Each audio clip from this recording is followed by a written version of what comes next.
Nos últimos dias, as redes sociais estão inflamadas por discussões sobre o que aconteceu com a estátua do Borba Gato. Discussões que envolvem democracia, símbolos, racismo e liberdade de expressão, entre outras coisas. Só que, infelizmente, a grande maioria está fazendo isso sem ter a menor ideia de quem foi Borba Gato e sem analisar profundamente as consequências das suas posições. Então, nesse vídeo, eu convido você a aprender um pouco, a refletir, entender em longo prazo as nossas decisões e escolhas. Bom, você quer entender isso? Então fique por aqui. Eu sou Gustavo Lustosa e você está no Biologia Política, um canal de ensino de biologia, mas também de análise política. Então nós lutamos pelas políticas públicas baseadas em evidências. Defendemos a conservação ambiental, saúde pública e melhoria do nosso sistema político. Então se interessa, fique por aqui, se inscreva no canal, ative o sininho, curte e compartilhe com os amigos. Agora você já fez tudo isso, então vem comigo. Bom pessoal, enfim voltei a mostrar minha cara, né? Eu não queria fazer isso porque eu estou ainda deixando acabar crescer e não estou aqui muito bem apresentável, mas vou deixar a vaidade de lado. Eu acho que esse é um tema que é importante eu mostrar um pouco a minha cara para evitar qualquer tipo de mal entendido, né? E por ser um assunto que envolve racismo e coisa e tal, então acho que é interessante vocês poderem me olhar nos olhos, tá? E tudo bem, né, que esse assunto, quando se fala de Bandeirantes, se fala muito mais da causa indígena do que da causa negra, mas eu acho importante a gente, mas assim, de toda forma falo da história brasileira, né, até porque eu, como quase todos os brasileiros, já tenho também ancestrais indígenas, a minha bisavó era indígena. Mas bem, então antes de começar a entrar, né, se pode queimar ou não pode, quando pode, como pode, eu acho que é importante a gente discutir um pouquinho sobre quem foi o Borba Gato, tá? Eu confesso para vocês que eu também não sabia, e quando eu fui estudar tive uma grande surpresa, porque é bem diferente do que se esperava. Bom, Borba Gato foi um bandeirante paulista, mas que atuou principalmente em Minas Gerais, tá? Lá no sertão, ele descobriu várias minas. Na verdade, ele começou com o seu sogro, que buscava minas de diamantes, mas acabou mais tarde. Mas depois que o sogro morreu, ele continuou com o trabalho e encontrou mais minas de ouro. Muitas minas de ouro, inclusive. E aqui, vale abrir um parêntese, acho que é importante, pouca gente sabe, e é muito pouco ensinado isso nas escolas, é que assim, quando o Brasil foi descoberto pelos portugueses, eles meio que não ligavam muito para o Brasil, tá? Só foi começar a ter uma tentativa de povoamento aqui a partir de 1530, quando os franceses começaram a tentar colonizar a região.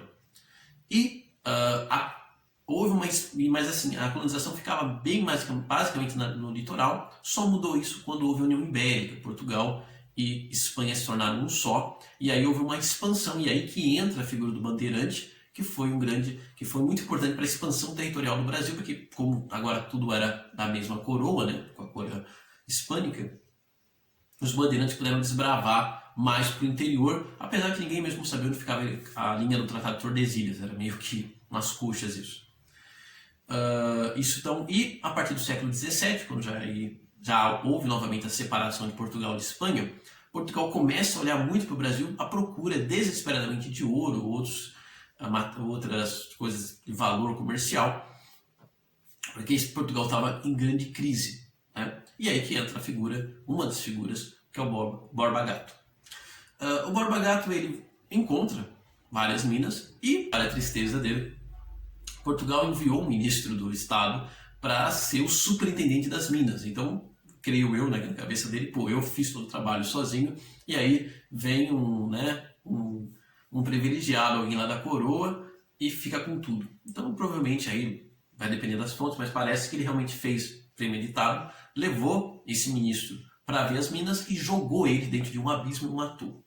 Tá? Só que naquela época isso daria um grande problema, porque você matar o ministro do rei era como matar o próprio rei. Então ele se refugia nas matas e fica 15 anos, mais de 15 anos, vivendo com indígenas na região de Minas Gerais, onde hoje é Minas Gerais. Isso mesmo que você ouviu. E esse é o maior plot twist da história até aqui.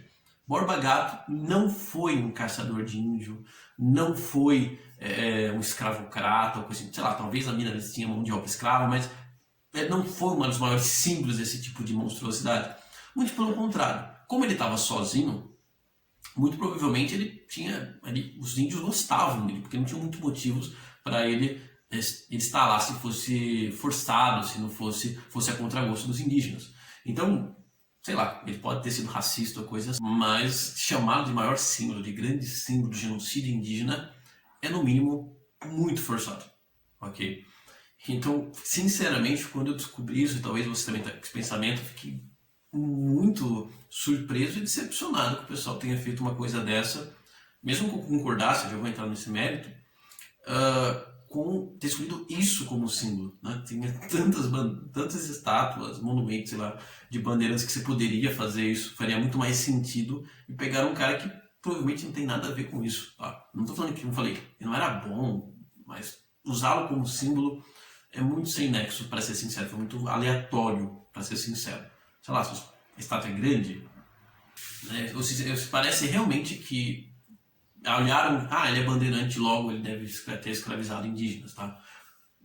E sim. E sim, os bandeirantes têm um lado negro. E aqui eu até esqueci de comentar, mas a história dos bandeirantes, né, há muito tempo se sabe que ela não é tão romântica, não é nem um pouco romântica como muitas vezes se ensinava na escola. Mas até a minha época se ensinava, hoje eu não sei como está, né, que os bandeirantes eram grandes heróis que desbravavam usando roupas bonitas e coisa e tal. Isso aí já está bem já é conhecido bem que é como equivocado. Os bandeirantes usavam muitos trapos, às vezes andavam descalços, usavam até arco e flecha, e eles eram, na maior parte das vezes, na grande maioria deles, eram caras super violentos, que eram máquinas de destruição, né? Muitas vezes contratados para matar, saquear, pilhar tribos indígenas, tá? Então eles eram armas da coroa portuguesa, basicamente.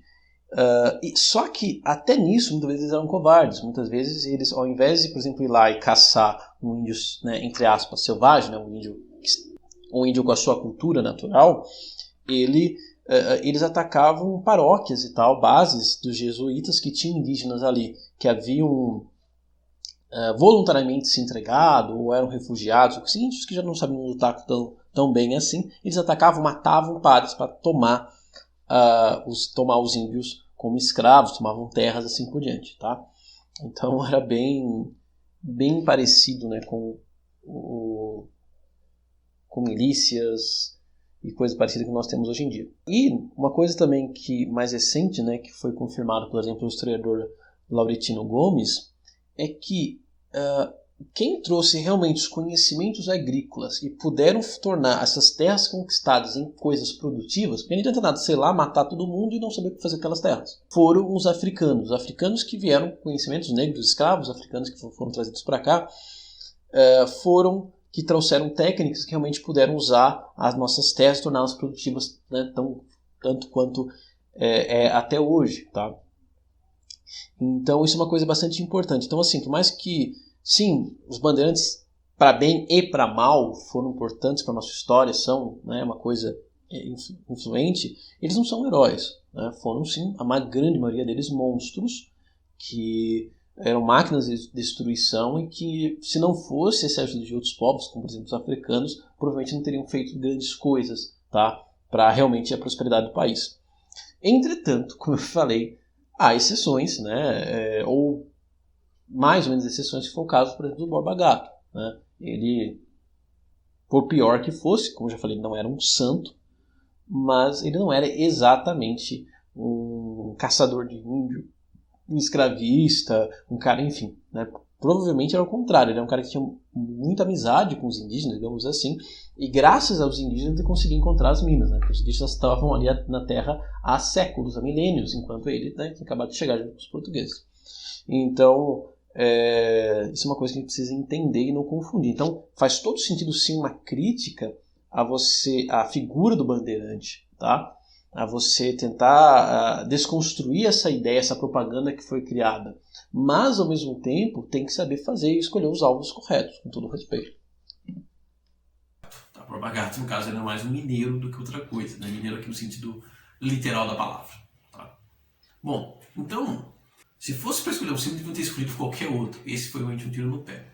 Mas aí a gente pode entrar no mérito. Só para terminar a historinha dele, depois desses 6, 7 anos que ele ficou com os indígenas, e durante esse tempo ele estava achando ainda mais Minas, mudou de governador de Minas, E aí ele fez o que virou regra no Brasil. Ele foi lá, conversou com o governador e comprou o seu perdão. Deu muito ouro para o governador, que boa parte ele roubou.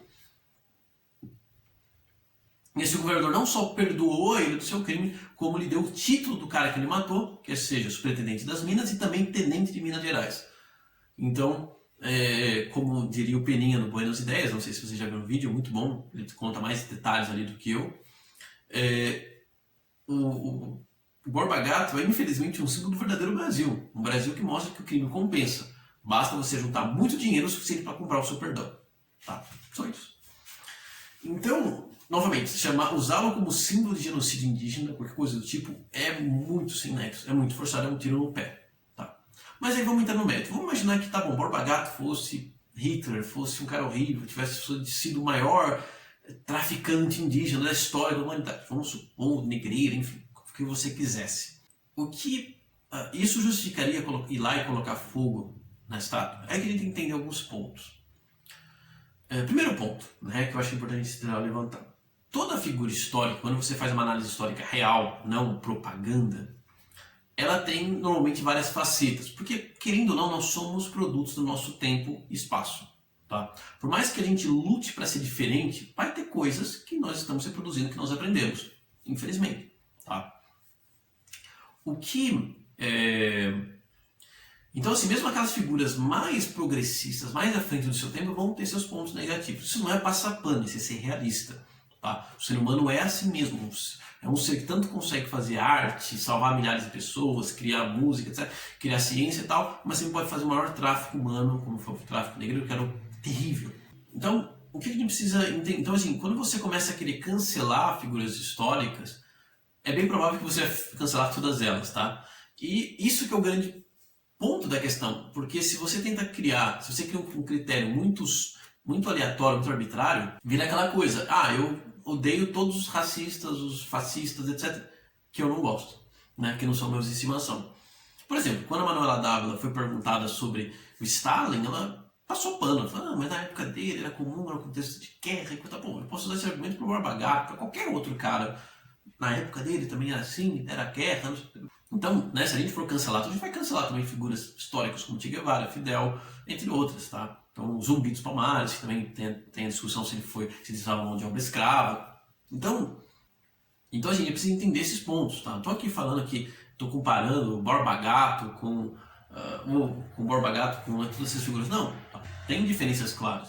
Mas estou falando que se eu não criar um critério objetivo claro, no final eu vou cancelar tudo, tá? Segundo, se eu deixo que cada grupo decida o que não gosta e age de maneira violenta, eu vou cair numa anarquia. A nossa teia social já é tão frágil, você realmente quer colocar mais isso ainda, sabe? Porque imagina, cada grupo, eu não gosto, por exemplo, grupo de direita, eu vou lá colocar fogo numa escola porque tá o nome Che Guevara, vou colocar fogo não sei na onde. E pior, isso já está acontecendo, né? Aliás, por exemplo, a direita aplaudiu quando aquele grupo tudo de João Silveira foi lá e quebrou a placa da Maria Franco, tá? Eu sei que Maria Franco não é um Borba Gato, tá? Mas, em essência, o comportamento foi o mesmo. Foi um grupo que viu que aquele símbolo é supostamente uma coisa ruim para ele. No caso, esse grupo viu que o Borba Gato é símbolo do genocídio indígena. E o outro viu, sei lá, Maria Franca é símbolo, sei lá, do comunismo, do aborto, sei lá, qualquer coisa do tipo. E ambos resolveram por si próprios ir lá e destruí-lo. Tá? Então, em essência, o comportamento é o mesmo. Mas que você possa achar a justificativa de um melhor que o outro, mas o comportamento é o mesmo. Tá?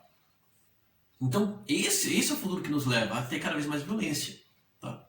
Então, qual seria o método correto se eu não gosto de símbolos ou não? E aí vem o terceiro ponto que é importante. É natural que a sociedade muda de símbolos, de ídolos e visões. Não tem problema nenhum. Eu vou perder a identidade. Não, cara. Tipo, vai apagar da história. Não, porque tem níveis de história. Não é porque o cara não tem uma estátua que você não conhece ele necessariamente. Tá? É uma bobagem isso. Tá? Tanto nome que a gente tem na rua que também você não sabe nada. Nem eu, nem ninguém vai pesquisar. Então, a gente, assim, também há um exagero sobre alguns que falam, não pode fazer isso, não pode fazer aquilo. Não. Então, qual que é o método correto? Eu não gosto daquele símbolo. Eu acho que esse símbolo ele é ruim, ele é tenebroso. O ponto é qual é a forma correta de fazer isso, tá? Porque nós estamos falando de um patrimônio público. É um patrimônio que é meu, seu, de todos nós, é nosso dinheiro, é nosso, está sob nosso poder. Então, o correto é fazer de maneira democrática. Você conscientiza, você conversa, você dialoga com pessoas, faz com que elas entendam o seu ponto de vista e, se a maioria concordar, vão lá e derrubam de maneira democrática, de maneira técnica, de maneira legal, ok? Falo que legal no sentido legalista mesmo, tá?